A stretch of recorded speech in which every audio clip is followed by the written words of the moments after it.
America के राष्ट्रपति Donald Trump ने कहा है कि ईरान से तेल या पेट्रोकेमिकल उत्पादों को खरीदने वाला कोई भी देश हो, व्यक्ति हो, अमेरिका से वो व्यापार नहीं कर पाएगा। ट्रंप ने धमकी दी है कि जो भी ईरान से तेल या पेट्रोकेमिकल खरीदेगा उस पर प्रतिबंध लगाएंगे। ये धमकी उस समय आई है जब ओमान के विदेश मंत्री बद्र अल बुसैदी ने अमेरिका और ईरान के बीच परमाणु वार्ता रद्द होने की जानकारी दी है।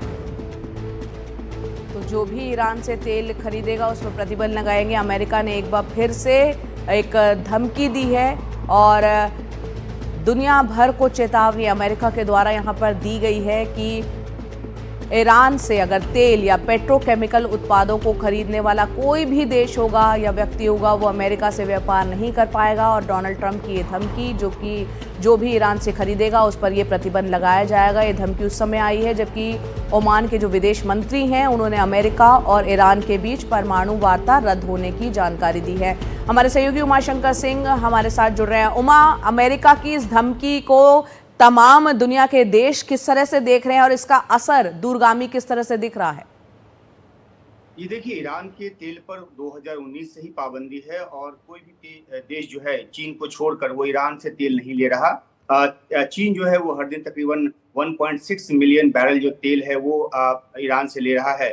जो ट्रंप की ताजा धमकी है वो ईरान के खिलाफ तो है ही और सीधे सीधे वो चीन के खिलाफ भी है, क्योंकि सैंक्शंस के बावजूद जो है वो चीन जो है वो तेल लेता रहा है। फरवरी की बात करें तो 30 कंपनियों पर या इंडिविजुअल्स पर या फिर वेसल्स पे जो है वो अमेरिका ने पाबंदी लगाई थी, क्योंकि वो ईरान से शैडो नेटवर्क के जरिए तेल खरीद रहे थे और लाखों मिलियन बैरल जो तेल है वो शैडो नेटवर्क के जरिए अलग अलग देशों को जा रहे थे। तो ऐसी 30 कंपनियों पर प्रतिबंध लगाया था, इसमें 4 भारतीय कंपनियां भी थी।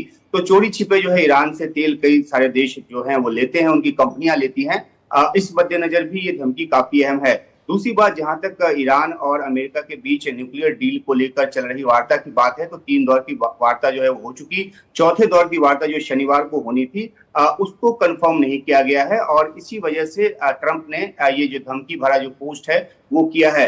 अब देखना है कि ईरान जो कि जिसके पास की काफी संवर्धित यूरेनियम है और जिसने ये धमकी दी है कि वो परमाणु हथियार बना सकता है, उसके एवज में अमेरिका की तरफ से धमकी दी गई कि वो सैन्य ऑपरेशन तक करेगा।